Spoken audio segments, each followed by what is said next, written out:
essentielles, c'est des clés pour notre vie. Amen. Sans plus tarder, par le respect du temple de l'Éternel, nous pouvons nous lever, par le respect de sa parole aussi. Nous prenons nos Bibles dans les livres de Psaumes, chapitre 119, verset 126. Le plus long chapitre de la Bible. Amen. Amen. C'est le psaume 119. Ce psaume met accent sur la loi ou la parole de Dieu.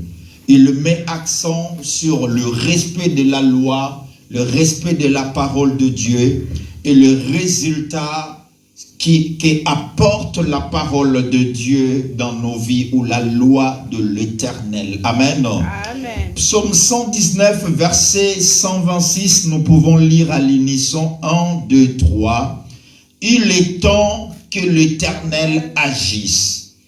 Il transgresse ta loi. Amen. Amen. Il est temps que l'Éternel fasse quoi? Agisse. Pour quelle raison?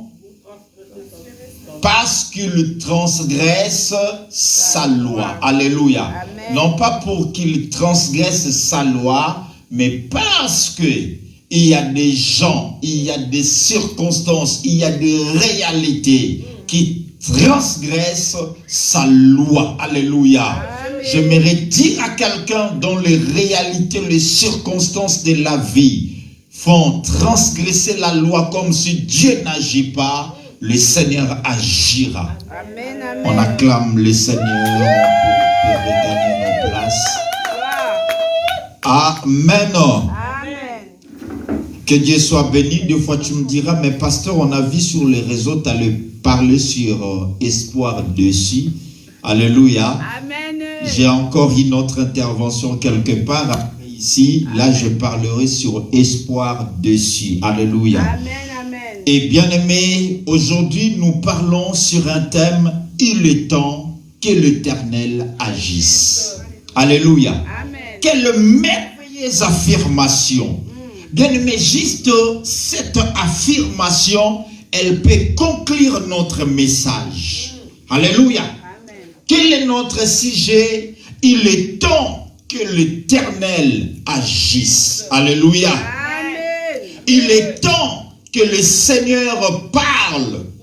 Il est temps que le Seigneur visite. Il est temps que le Seigneur opère. Il est temps que le Seigneur se lève. Il est temps que le Seigneur se décide. Il est temps que l'Éternel entre en jeu. Il est temps que l'Éternel secourit. Il est temps que l'Éternel éloigne les ténèbres dans nos vies. Je parle à une vie ce matin qu'il est temps que le Seigneur fasse des choses. C'est le moi que le Seigneur doit agir, doit faire des choses. Amen. Alléluia. Pourquoi il doit agir? Pourquoi il doit parler? Pourquoi il doit intervenir? Pourquoi il doit se décider? Parce qu'on transgresse sa loi. Alléluia. Amen. Sa loi est transgressée où? Sa loi est transgressée comment? Sa loi est transgressée quand? Sa loi est transgressée dans nos vies, dans nos familles, dans ce monde. Alléluia. Amen. Comment on transgresse sa loi? On se moque de lui. On se moque de lui, de nous. Quand on se moque de ta vie, c'est sa loi qui est transgressée. Quand on met l'Éternel en doute comme s'il n'agit pas, comme s'il ne bénit pas, comme s'il n'intervient pas, on le met en doute, c'est sa loi qui est transgressée. Et dans tout ça, du haut de son trône, lorsqu'il entend tout cela, il se dit non, c'est assez, il faut que j'intervienne. Alléluia. Pour la situation de ma fille, on l'attend tant humiliée, on a tant se moqué d'elle, on l'a tant critiquée, on l'a tant rejetée, on l'a tant combattue par la maladie, tant combattue par le chômage, tant combattue par le problème administratif. Maintenant, il est temps que le Seigneur... Alléluia. Alléluia. Pourquoi il est temps que le Seigneur agisse? La première raison pour laquelle le Seigneur est censé d'agir, qu'il est temps que l'Éternel agisse, premièrement, c'est pour soutenir ta foi. Alléluia. Le Seigneur est censé d'agir dans ta vie, non pas parce que tu as beau pleurer, non pas parce que tu viens à l'église, non pas parce que tu as jeûné 5 jours, non pas parce que tu as donné tes dîmes et tes offrandes, mais le Seigneur est censé d'agir dans ta vie pour soutenir ta foi. Il sait que sans lui, si lui n'intervient pas, ta foi sera ébranlée. Bien-aimé, il n'y a rien d'autre que le Seigneur peut défendre dans ta vie si ce n'est que ta foi. Alléluia. Dieu va agir parce qu'il est ton Père. Il est censé de te soutenir. Il est censé de soutenir ta foi. Lorsque les soucis de la vie, lorsque les combats se présentent, des fois on est humain, notre foi s'affaiblit. J'aimerais dire à quelqu'un, ta foi ne faillira pas. Le Seigneur, il est là pour soutenir ta foi. Alléluia. Vous savez, le mot soutenir, le verbe soutenir, veut tout simplement dire empêcher à la chose de tomber ou de vaciller. Alléluia. J'aimerais dire à quelqu'un ce matin, tu ne tomberas pas, tu ne vacilleras pas. L'ennemi ne se moquera pas de ton sujet. La maladie ne se moquera pas de ton sujet. Le chômage, la sécheresse, la pauvreté, le combat, le lien ne se moqueront pas de toi, ne triompheront pas dans ta vie, parce que le Seigneur est là. Le Seigneur est ici présent pour soutenir la foi d'une personne. Alléluia. Alléluia. La première raison pour laquelle le Seigneur est censé d'agir, est censé d'intervenir, est censé d'opérer, est censé d'éloigner le ténèbre de ta vie, c'est pour soutenir ta foi.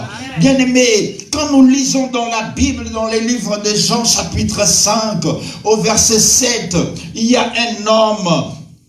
Il a beau traîner dans la piscine de Bethsaïda, il ne trouvait pas guérison, il ne trouvait pas gain de cause. Je ne sais quel est le Bethsaïda de ta vie, je ne sais quel est le Bethsaïda de ta famille, je ne sais quel est le Bethsaïda de ta destinée. Tu as beau traîner, ma soeur, à chercher le secours, à chercher l'intervention de Dieu, à chercher la visitation divine, tu ne trouves gain de cause. Cet homme a beau traîner à la piscine de Bethsaïda pendant que les autres tombaient avant lui. Ils obtenaient guérison. Mais lui, il a traîné pendant 38 ans. Je ne sais quelle est la période. Je ne sais quelle est ta requête.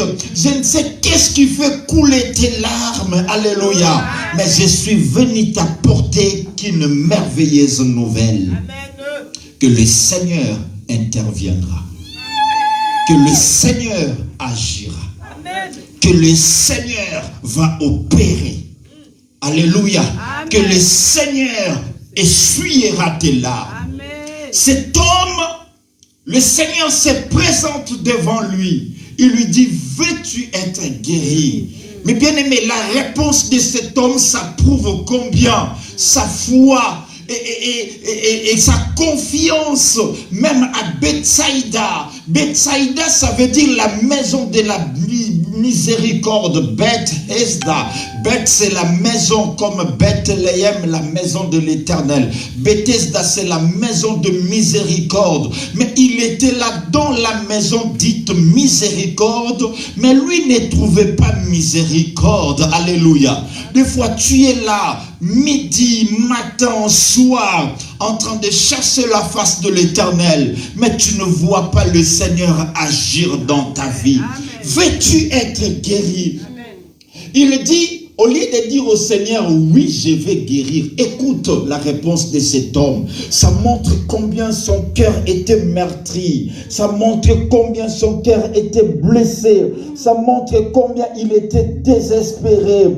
Ça montre combien tout était, le bonheur était éloigné de sa vie. Le miracle était éloigné de sa vie. Il était un désespéré. Son espoir s'était même envolé. J'aimerais parler à une âme dont l'espoir est envolé. J'aimerais dire à quelqu'un, Christ est l'espoir de ta vie. Place l'espoir en Jésus. Il ne trompe jamais. Alléluia. Bien-aimé, cet homme, il dit à Jésus, nous avons, et j'ai beau traîner à Bethesda, pendant que j'y vais, pendant que je saute, un autre descend avant moi. Alléluia. Amen. Mais on ne l'a pas posé cette question. La question était si seulement si il voulait être guéri. Alléluia. Les malades lui répondit, Seigneur, je n'ai personne pour me jeter dans la piscine quand l'eau est agitée. Alléluia. Amen. Et pendant que j'y vais, je fais un effort d'y aller. Un autre descend avant moi. Déjà, je n'ai personne. Les autres, toi, tu n'as personne. Tu n'as personne pour parler à ton sujet. Tu n'as personne pour animer là. Tu n'as personne pour croire que tu es innocent. Tu n'as personne pour te soutenir. Pendant que j'y vais, il était abattu, il était meurtri. Le Seigneur, pour soutenir sa foi, il a dit à cet homme, lève-toi, prends ton lit et marche. Alléluia. Cet homme, il savait qu'il croyait que Jésus allait lui dire Alléluia. J'aimerais dire à quelqu'un, le Seigneur fera des choses dans ta vie comme les autres, pas comme les autres. Tu vivras des miracles exceptionnels. Alléluia. Ces miracles ne se produiront que dans ta vie. Amen. Vous savez, le signe extérieur qui prouvait que la personne est guérie à Bethesda, il faut que ses habits soient trempés. Alléluia. Amen. Mais cet homme était guéri à Bethesda sans pour autant que ses habits soient mouillés ou soient trompés. J'aimerais dire à quelqu'un, tu ne passeras pas par les circuits de tout le monde. Tu ne feras pas des choses comme tout le monde. Tu ne déposeras pas le CV comme tout le monde, mais tu seras embauché. Tu ne toqueras pas la porte comme tout le monde, mais tu seras régularisé. Alléluia. Tu ne frapperas pas des portes ça et là, mais le Seigneur fera ta publicité, ta promo. Alléluia. Alléluia. Le Seigneur a dit, lève-toi, prends ton lit et marche. C'est-à-dire la chose qui te transporte. Le lit qui transportait cet homme. Il a dit la chose qui te transporte. Maintenant, je te donne la permission. Transporte-la. Bato ba latisa kio yo latisa bango. Bayo ba zwa kio en charge yo zwa bango en charge. Bayo ba louer sa kio sali yo poko louer se bango ba sal. Bayo ba mema kio na mituka na bango yo pe oko mema bango. Au nom de Jésus. Alléluia. Il doit agir pour soutenir ta foi. Un chrétien ou une vie chrétienne sans témoignage, c'est une religion. Le christianisme n'est pas une religion, mais c'est une vie. Tu dois avoir un témoignage, une expérience personnelle avec ton Dieu. Alléluia. J'aimerais dire à quelqu'un que Dieu tient à sa réputation. Comme l'homme tient à sa réputation, Dieu tient à sa réputation. Dieu tient à son nom. Vous savez, ce bafingi, ce oyoki batongi, ce oyoki batsoli. Tu sais combien d'engue ça la rapace. Et ça la rapace, c'est pourquoi? Parce que tu tiens à ton honneur. Tu tiens à ta réputation. J'aimerais dire à quelqu'un, tant que vous souffrir, les Nzamba ont souffrir. Comment Nzambe te mutamema ngweza yo. So ba fingi yo. Tant que c'est lui qui plaire. Et ce Dieu-là, il le tient à son honneur. Il le tient à sa réputation. Il est censé d'entrer en jeu parce que c'est son nom qui est mis en jeu. Alléluia. Alléluia. Quand Dieu constate qu'on ignore sa grandeur, on ignore sa puissance, Dieu n'a plus de choix. Des fois, nous avons tendance à croire qu'il n'y a que nous les hommes qui, des fois, tous en a choisi. Il y a des fois aussi, Dieu n'a pas de choix. Amen. Il s'est dit, face à cette situation, je dois intervenir. Amen. Alléluia. Amen. Je dois intervenir. Vous savez, il y a dans la Bible un homme perclus de 2 pieds qu'on appelle Mephibosheth. Mephibosheth, et il devait venir entrer dans le palais royal parce que David devait lui faire du bien. Mais c'est avéré pendant que Mephibosheth venait. David avait signé un décret en Israël. Ce décret, c'était lequel les aveugles et les boiteux n'entreront pas dans le palais. Parce que quand David était intronisé roi, les personnes vivant avec handicap s'étaient opposées à lui. Alors, il avait signé un décret. Il avait oublié un jour, il fera du bien à quelqu'un qui était aussi vivant avec handicap. Et pendant que Mephibosheth venait, il y avait déjà un décret qui était signé dans le palais royal. Les aveugles et les boiteux ne pouvaient pas entrer. Alléluia. Mais Mephibosheth se présente. David, pour honorer le roi, pour honorer son nom, pour honorer son alliance, il s'est dit, décret ou pas décret, Mephibosheth entrera dans les palais. S'il faut briser les décrets, non, briser à moi. S'il faut briser, merci, c'est gentil, j'en avais besoin. Alléluia, ma bouche est sèche.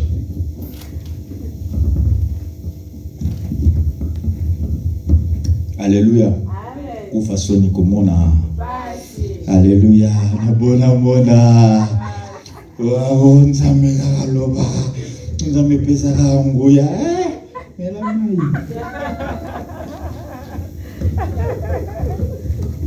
Nzame ozo akoma place à mai to azama bo moya ka refroidité. Mayo bien important. Ngama bo moya ezati. Alléluia. David a brisé des lois, bien-aimées, pour que Mephibosheth entre dans le palais. Mais bien-aimé, David il s'est dit, entre la loi là, la loi que j'avais, le décret, et l'alliance que j'avais fait à Jonathan, alliance na loi, alliance de Salama Liboso. J'aimerais dire à quelqu'un, Dieu honore à sa parole. Il interviendra dans ta vie. Amen. Alléluia. Ce matin, j'aimerais dire à quelqu'un, Dieu n'a plus de choix. Il est censé d'agir. Il est censé d'intervenir. Non pas à cause de tes plaies, non pas à cause de tes larmes, mais pour soutenir ta foi. Pour honorer aussi son nom. Dieu honore son nom. Dieu, il sait bien soutenir son nom. Il sait bien défendre son nom. Tu portes le nom de Jésus, tu ne seras jamais déçu. Parce que ce nom-là est qui s'amaka sonité. Alléluia. Amen. Dieu défend ses intérêts. Tu fais partie des intérêts de Dieu. Tu fais partie des investissements de Dieu. Dieu, il s'est tellement investi en toi, il ne pourra jamais accepter de te perdre. Il ne pourra jamais accepter que le monde des ténèbres domine sur ta vie. Tu es l'intérêt de Dieu. Tu es l'investissement de Dieu. Tu es les projets, les terrains sur lesquels Dieu veut bâtir son projet. Amen. Dieu ne te perdra jamais. Alléluia. Amen. Vous savez, même les États-Unis, ils défendent ses limites avec le Mexique. Alléluia. Mais le Mexique est moins puissant que les États-Unis. Mais vous savez, lorsqu'un policier américain poursuit un voleur ou un prisonnier américain, du moment où ce prisonnier-là franchit ses pieds à la frontière mexicaine, alléluia, c'est fini.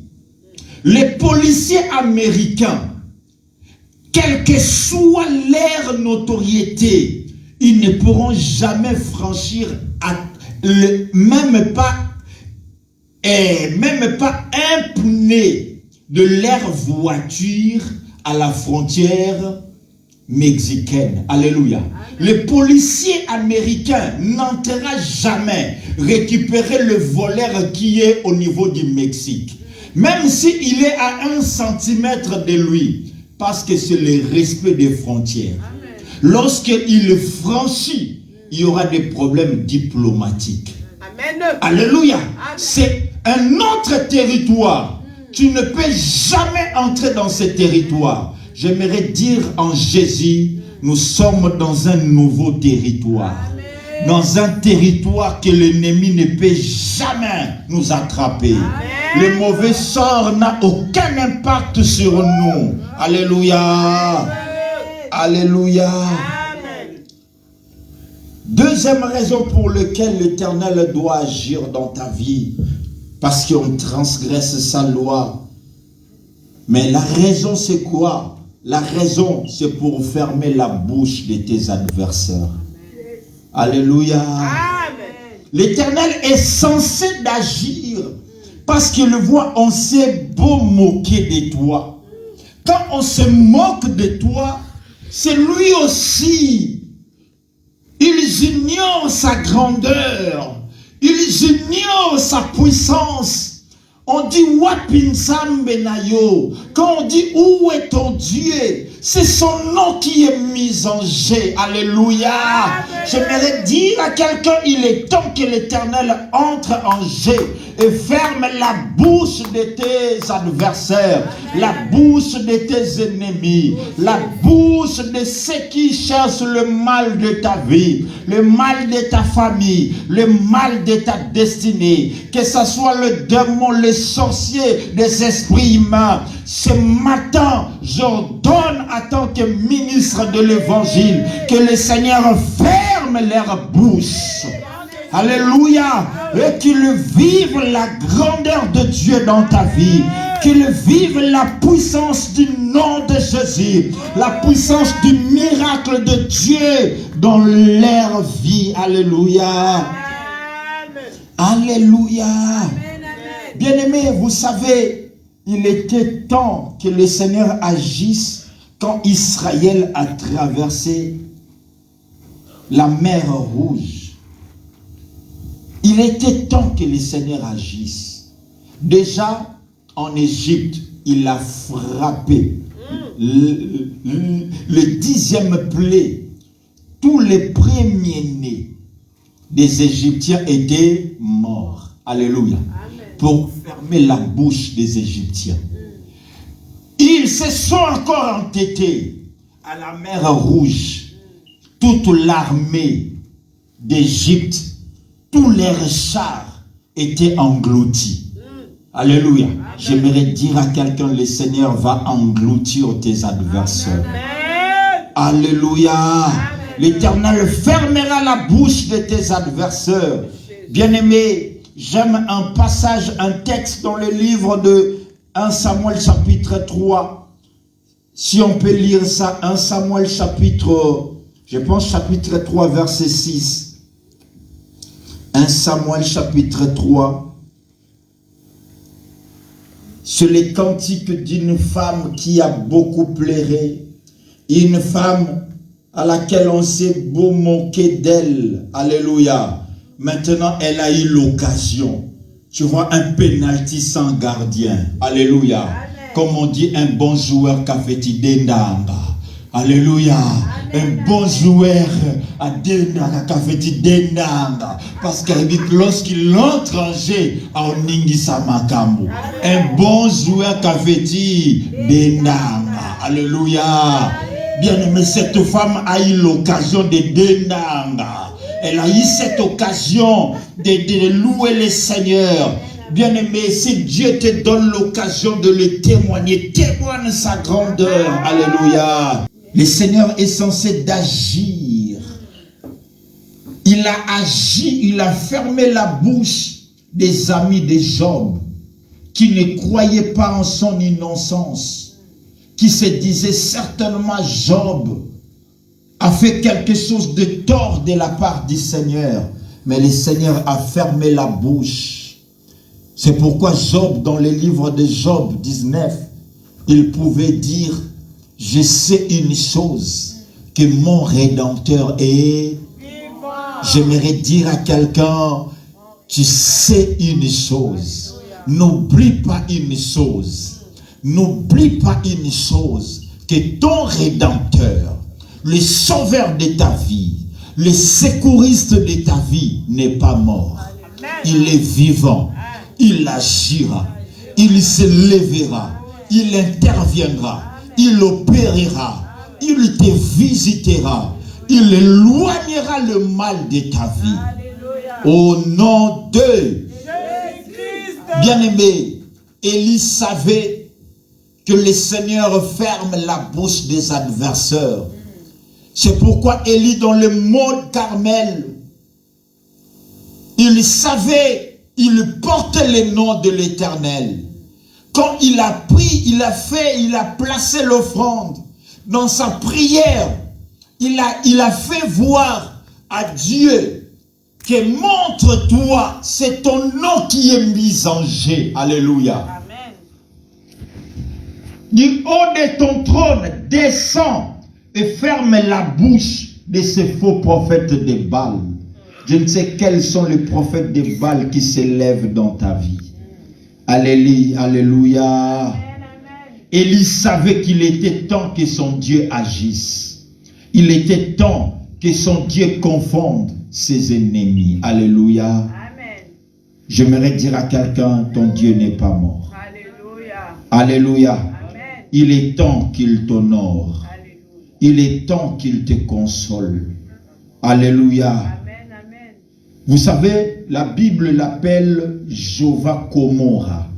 Jéhovah Komora, c'est-à-dire le Dieu qui paye bien. J'aimerais dire à quelqu'un, notre Dieu paye bien. Amen. Si aujourd'hui tu ne vois rien, Dieu te payera. Et ne te payera pas comme des patrons congolais dans les entreprises d'échafaudage qui payent les gens dans un restaurant. Non, Dieu ne te payera pas dans les restaurants. En te donnant les chèques, te dire, non, au côté c'est un mot, les 15. Non, Dieu paye bien. Amen. Alléluia. Tu ne fourniras aucun effort, mais Dieu te payera bien. C'est Jéhovah Komoré. Alléluia. Il n'oublie jamais le bienfait. Quelles sont les langues, quelles sont ces bouches qui sont ouvertes sur ta vie?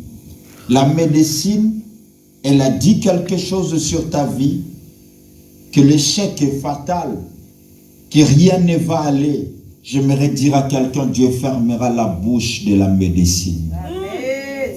Dieu fermera la bouche des hommes de science. Amen. Il fermera la bouche des gens de ta famille. Amen. Il fermera la bouche de l'administration de ces pays. Amen. La préfecture de ton pays est au Kangamunoko.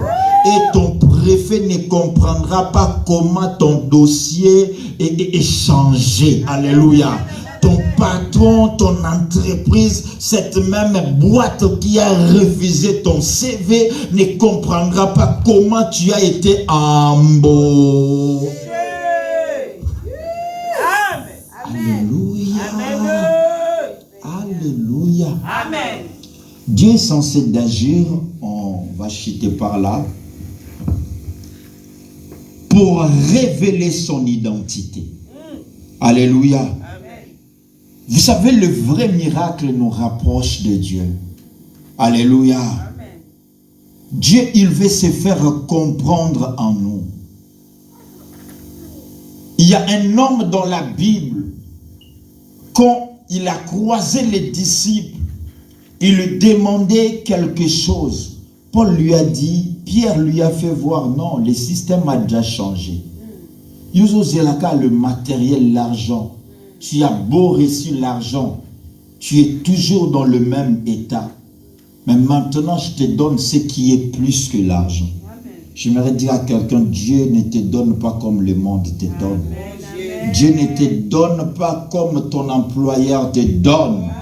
Dieu ne te donne pas comme la CAF te donne. Oh Seigneur. Alléluia. Dieu te donne au-delà de la CAF, au-delà du pôle emploi, au-delà de ton employeur, au-delà de tes parents. Alléluia. Oh Jésus. Ce que j'ai, Pierre lui dit,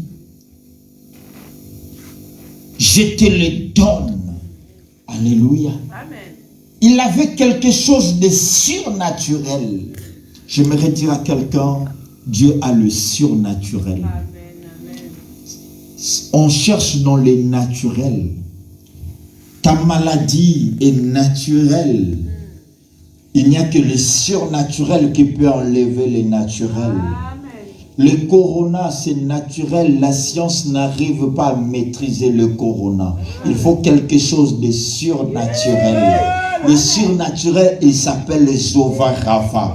Quand Rapha intervient, le corona perd son orgueil légendaire. J'aimerais dire à quelqu'un, la chose qui te dérange perdra son orgueil légendaire. Alléluia.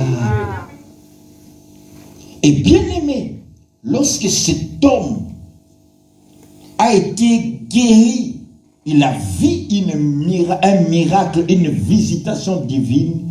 La Bible nous dit, il louait Dieu en marchant et en sautillant. Alléluia. J'aimerais dire à quelqu'un, tu vas sauter. Le miracle te fera sauter. Alléluia. Il alla dans les temples de Dieu en louant, en glorifiant Dieu. Il est temps que nous glorifions Dieu. Il est temps que nous puissions louer Dieu. Il y a un homme dans le livre de Luc chapitre 5. On dit, il a vu les miracles. Il ne pouvait pas à quitter. Il a dit, éloigne-toi de moi Seigneur, car je suis un pécheur. Le miracle nous rapproche de Dieu. Il a dit non Seigneur, je me rends compte que je suis pécheur. Alléluia. Amen. Alléluia.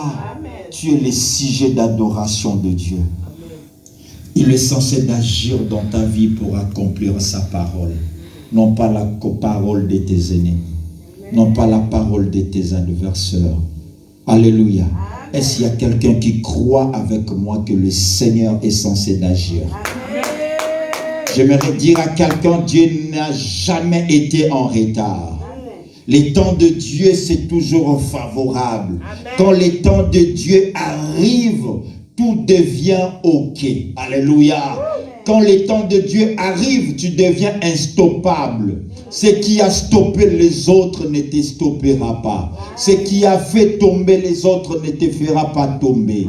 Ce qui a fait pleurer les autres ne te fera pas pleurer. Parce que le temps de Dieu est arrivé. Amen. On acclame pour la parole du Seigneur. Incline ta tête. Lève-toi là où tu es. Quelle affirmation, quelle merveilleuse affirmation.